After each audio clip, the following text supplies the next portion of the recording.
Hey, what's up everybody? Gabe here and welcome back to my garage. Today's video, as you no doubt saw from the title of the video, is going to be about the CRF300 Rally here. It's going to be about how this bike came very close, but ultimately isn't like my ideal dual sport adventure bike. My unicorn, as the kids say, or as the old dudes on ADV Rider say, whichever.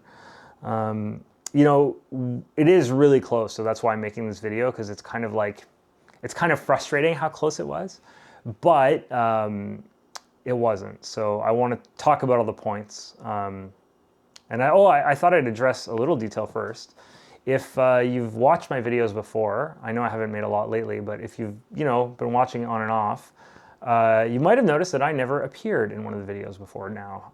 I've been in all the videos, of course. I filmed them, but I've never shown my face before in a video. And it wasn't for any deep or important reason or anything like that. It was just because when I started the channel, I was like, oh, it'll be more immersive if it's all first person. It'll be better to watch. But especially recently, I was editing that PPAT video that I just released and the footage. And a lot of the times I was like, you know, it would have been a lot better if I had third person footage. And sometimes that doesn't require seeing my face. Like it could have just been me riding the bike with a static camera riding past it. That would have been fine. I would have had a helmet on, right? But other times I'm in those hotel rooms, I'm like, man, I ended up just putting more riding footage over the hotel room, and that kind of worked out. But like, it would have been so boring otherwise. It's much more interesting if I'm talking. So even in this video, we're gonna switch to riding footage, but I thought I would address that topic because if you've watched a lot of my videos before, you might be like, oh, did I miss something? No, you didn't. I just decided I want to do this from now on. It didn't make sense to do the thing I was doing before. It felt like I was only doing it because I was already doing it and not for any good reason. Plus, editing your face out of like a mirror because you appeared in a mirror for like 6 frames is really annoying, and I could do without ever doing that again. So yeah, I wanted to address that. So let's get back to the Rally. If you've never watched one of my videos before and you're just here about the Rally, sorry for that, but we're back on the Rally now. Let's get back to it. The Rally is almost perfect for me, right? For my off-road riding and honestly for my daily life too, for commuting. This bike is so good for so many things. It is really good when you take it out to a BDR. It's really good for inner city riding. It's good to ride around the suburbs. It's good for so many scenarios. It's probably not good for hard enduro or like an MX track, but I'm not doing those things. So, you know, for me and my ideal type of off-road riding, which is like what the kind of terrain you would find on a BDR, generally speaking, and for the other riding that I do, this bike is so close to being perfect. But it isn't, and I do want to kind of come out and say I have bought another bike. It's outside now, so there's room in the garage for me to make this video. But my next videos are going to be about the new bike and like how I think it addresses the problems I have here and what I'm hoping for and what I'm hoping doesn't happen, etc. But for now, the focus is the Rally. And I want to start with the good. And there's a lot of good. I've had this bike for 3 years, or 3 riding seasons anyway now. And I've done 10,000 kilometers in those 3 years.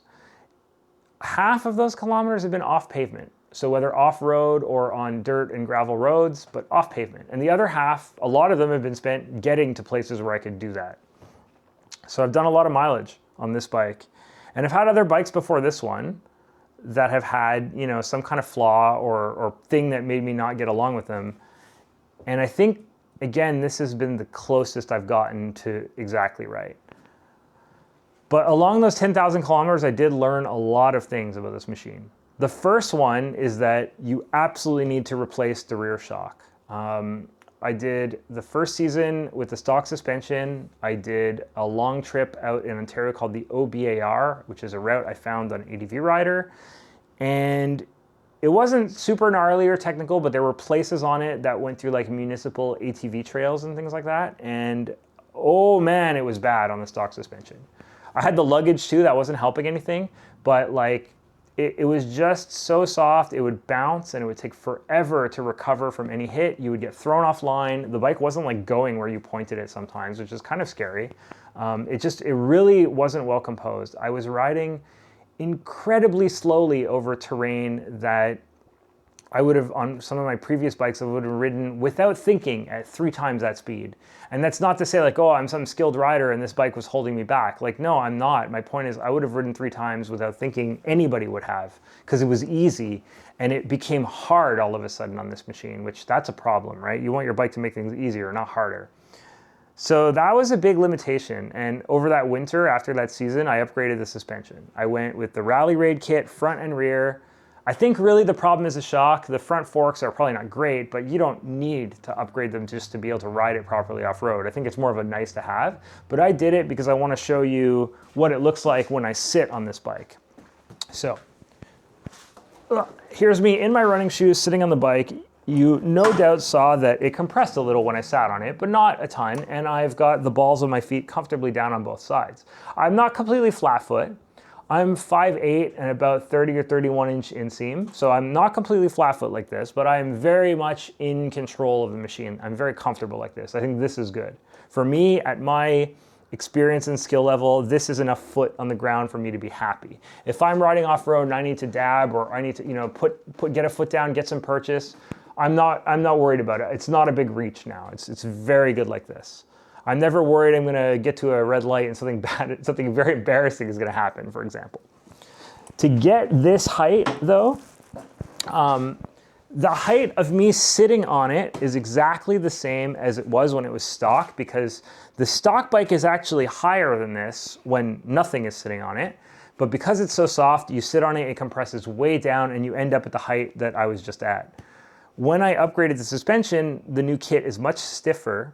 So if I would have stuck with the stock height, I would have ended up higher up after sitting. Now, if you're very tall, that's what you want because you'll get more ground clearance.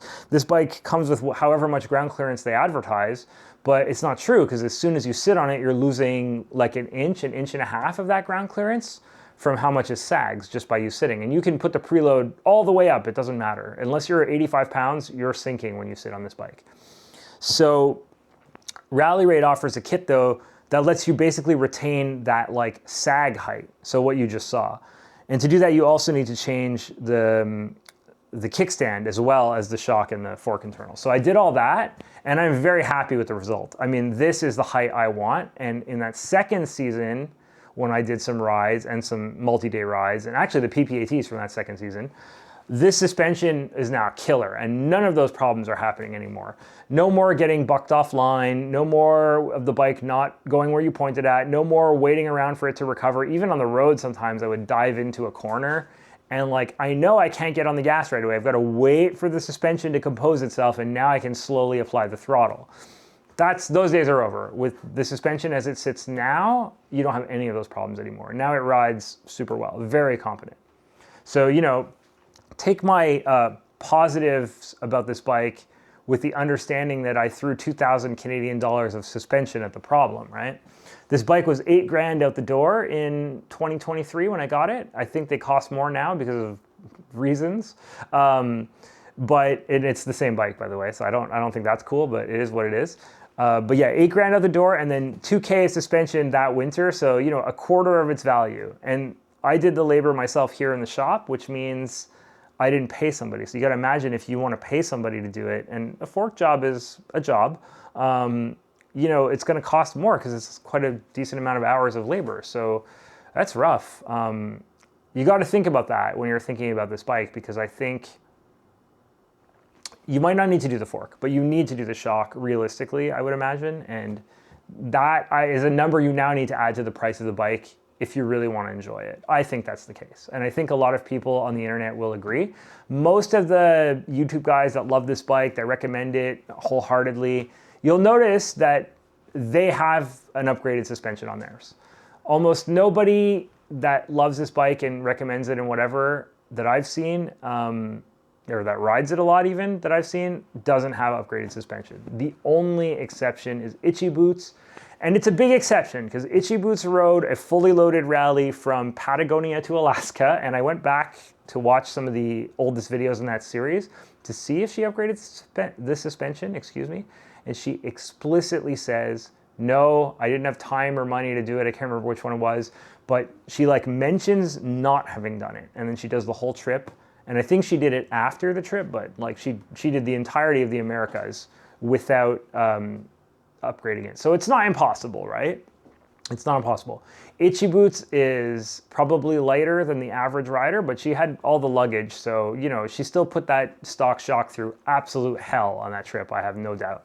And there was probably times where, you know, she wasn't having a great time because of it. But I will say the bike isn't unrideable because clearly somebody did it. But I think if you want to enjoy your experience, especially off-road, it's money you pretty much need to spend. Just the shock alone, probably $1,000, right? It's not like you have to do the forks, but just the shock alone, I think, is really important. So yeah, that's like the thing I wanted to bring up. Because after that, my off-road experience on this bike has been super enjoyable. This thing is great on the BDRs. Yes, the engine has a revvy characteristic. It's a CBR300 engine, and you know it makes peak power pretty high in the rev range, and it doesn't make a lot of power before you start revving it up. There's very little bottom end grunt. It's not gonna like tractor up things. You need to rev it. The good news is, while that doesn't sound good, it's actually not a big deal. It's very intuitive. It spins up very easily. There's no yank of power. It's not like a jerky, all of a sudden throttle increase that you have to absolutely smooth over, you know, with the clutch or something. You do need to use the clutch a little, but it's really not a big deal. It's not a lot. You don't have to be super like good at finesse on this thing, I would say. It's pretty forgiving of like your clunky inputs, certainly of mine. I've got it up some pretty rocky stuff. I did this once way back in the day on my KTM, and I told myself I'll never do it again. And then a couple of years ago, I was on the rally and I made literally the exact same dumbass mistake. In my defense, it was a little different the second time, but basically I was climbing up on like an unmaintained road that was like paved once long ago and now full of holes and ruts and big rocks and stuff. There's a steep climb and there's like loose surface, and halfway up the hill climb, I just stopped.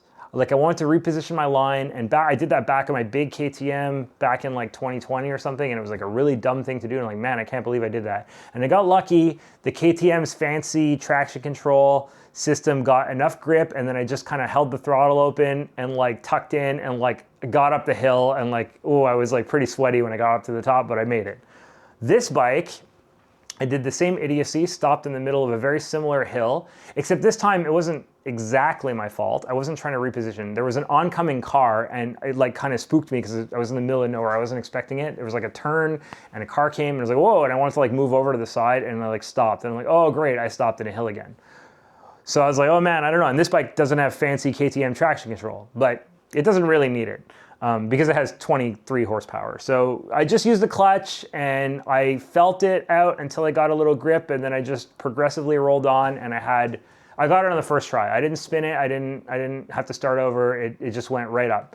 And I was pretty happy. And I didn't have, I had bad tires when that happened too. Now I have a D606 on the back, but I think I had the stock IRC Trail still. So it's not even a very good tire.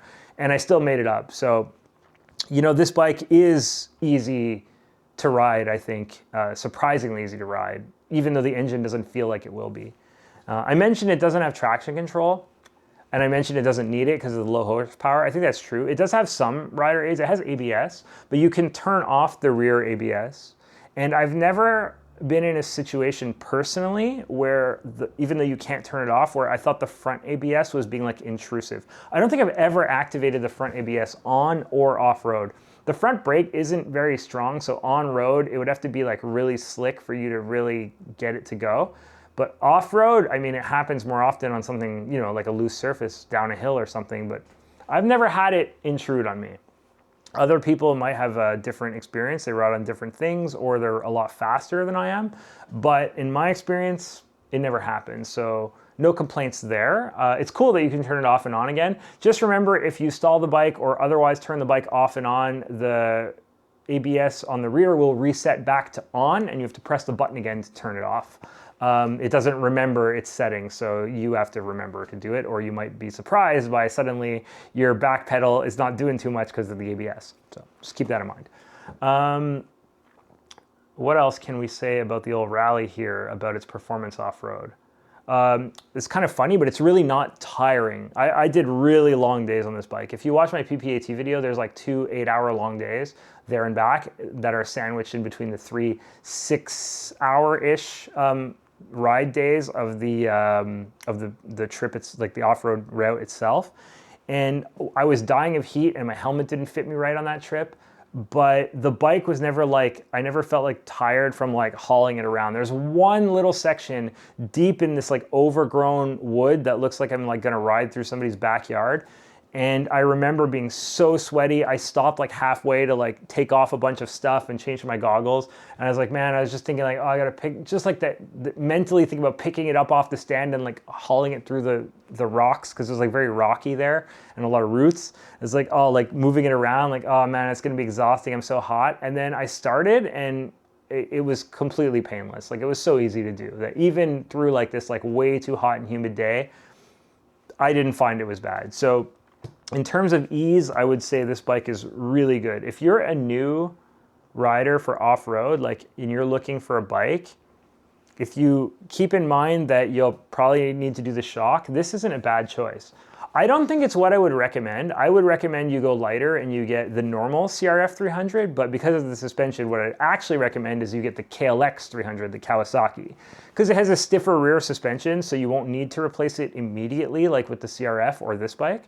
But if you really want to have an ADV bike rather than, you know, just a dual sport, because you want to have a bigger seat, you want to have wind protection and a bigger gas tank, this bike is probably the most interesting choice, because everything else starts to weigh a lot more than this after you go past it, right?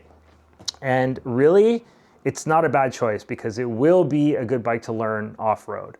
I do think you should get the crash protection because you're going to drop it a lot and you're going to break these fairings and they're probably expensive. Yeah, and you should get these real metal-backed handguards of some kind to put to protect your levers, or you're going to break those and then it sucks riding home with half a clutch lever. It happened to me once. It's not fun. You have no control, basically. I was doing a lot of clutchless shifting on that ride, but like you still have to start and stop and you have no leverage over the thing because it's broken and you're like trying to hold on to this like busted thing with half your glove and like it sucks. So, you know, get the busters, get the real skid plate. The one that it comes with is thin plastic and it's going to take one branch or one rock and it's going to be done. So it'll protect from little gravel kick up, but that's all it's going to do. So as soon as you want to take it on anything more than a gravel road, I would say invest in a proper skid plate that's made out of aluminum, get the crash bars and get the bark busters. Everything else, you pretty, and do something about the rear suspension, obviously. And everything else is pretty much good to go as is. That's what's cool about this bike. It's been adventurized. It's a pre-adventurized dual sport. That's really cool. Let's talk about the ugly thing though. I've been deliberately not talking about it until now because I really wanted to get my positives out. I really have enjoyed this bike. I like it. I come in the garage all winter because I have a fridge in here over there that's out of the shot. So I come through here in the winter, right? I have a bit of workshop stuff. I don't usually use that much in the winter, but I have a bit.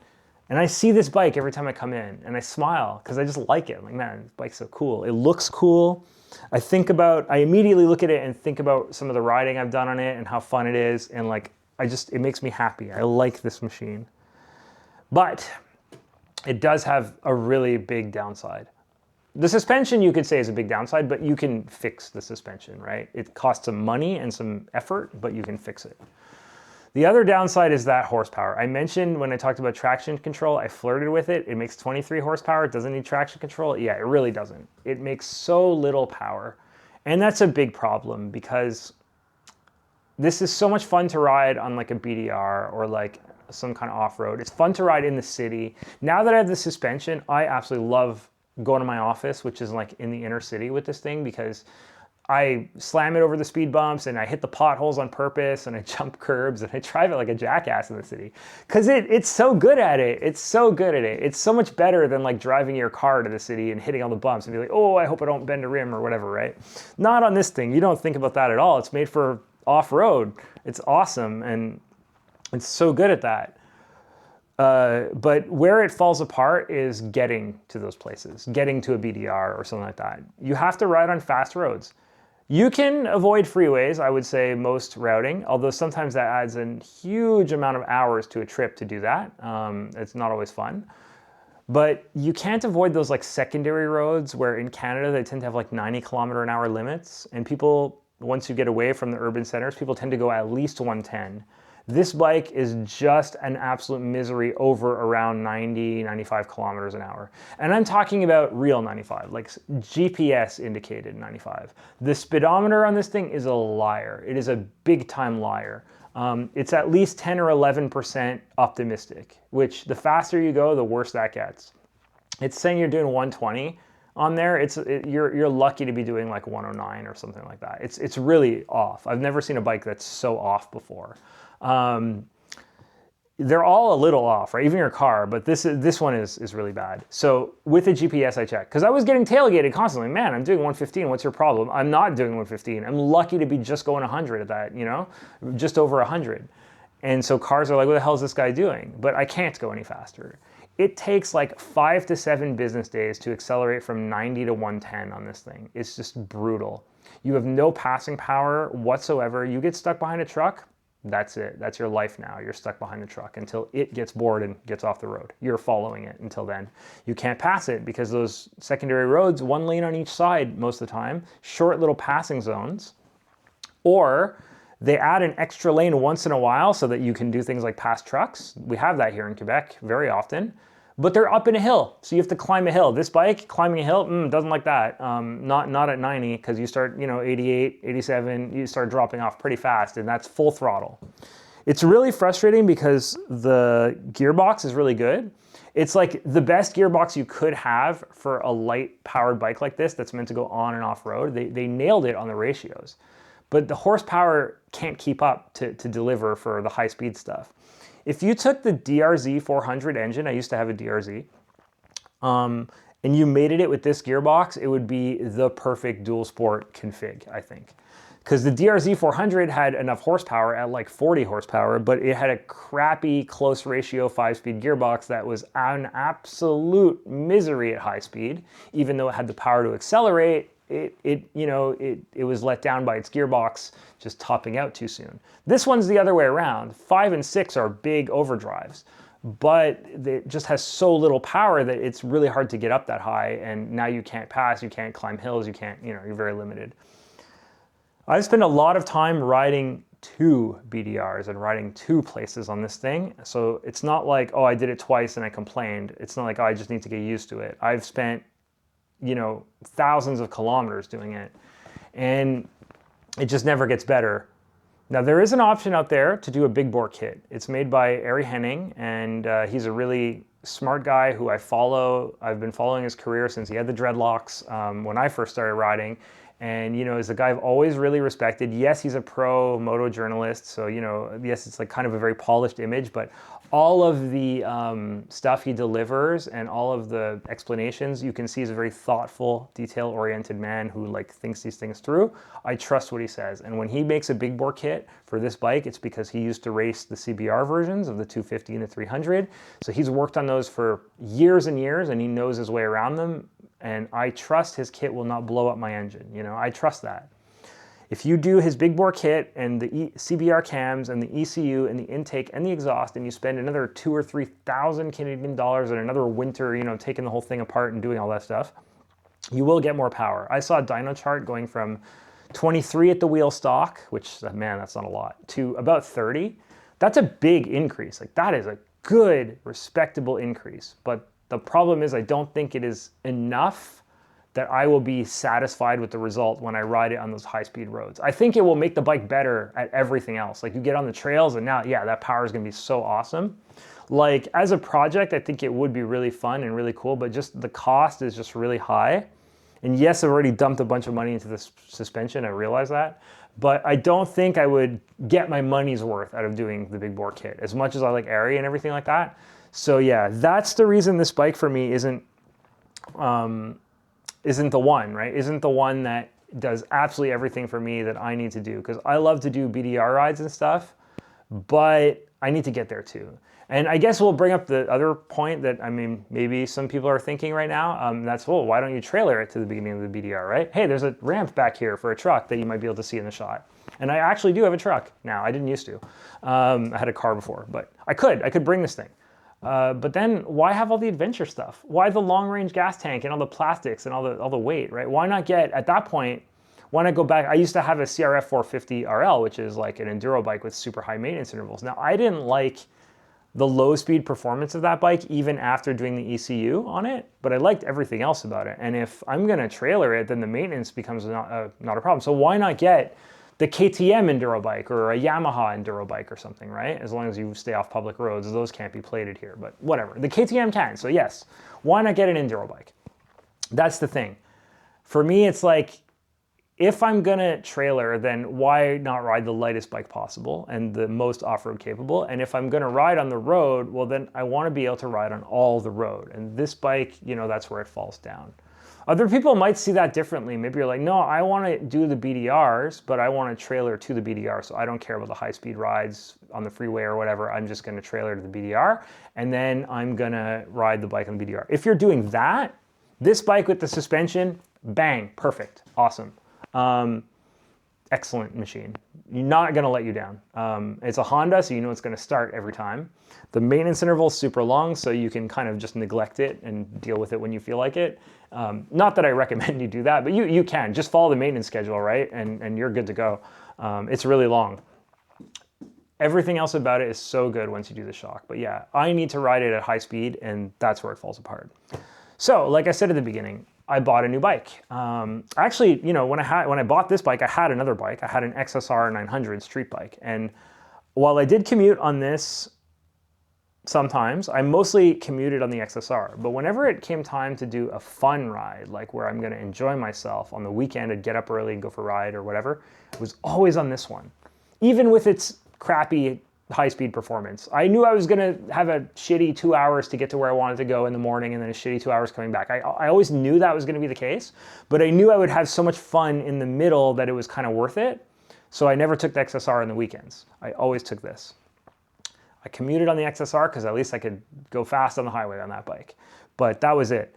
So after a couple of years of that, I realized, you know, keeping an XSR around just to commute is kind of silly. It's a little too stiff for the roads. The roads are just so bad here that like I always like would cringe coming into corners hoping I wouldn't hit a pothole or something.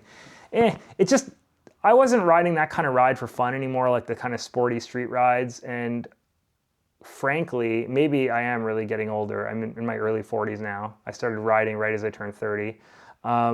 Maybe I'm finally reaching the point where like the kind of fun I can have with a sport bike tends to also include big tickets and potential real trouble that I don't want to get into if I get caught having that kind of fun. Whereas dirt stuff is a lot more within the bounds of what are socially acceptable.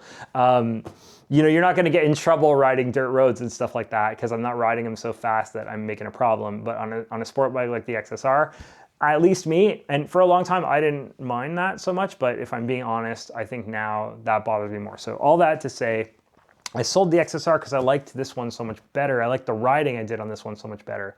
But if I'm only going to have one bike, I want to be able to ride on the damn highway. So there we are. And this is why this one isn't it. And like I said about the big bore kit, it's really cool that it exists. It would be a really fun project, but I don't think that it would be enough of an upgrade to be worth it. So I've decided to buy another bike, like I said. And it's just outside because I needed the space in the garage to film this. But my next video will be about the other bike, about how close it gets to this one, because I looked at all the options on the market right now, and the market has changed a lot. I bought this in 23.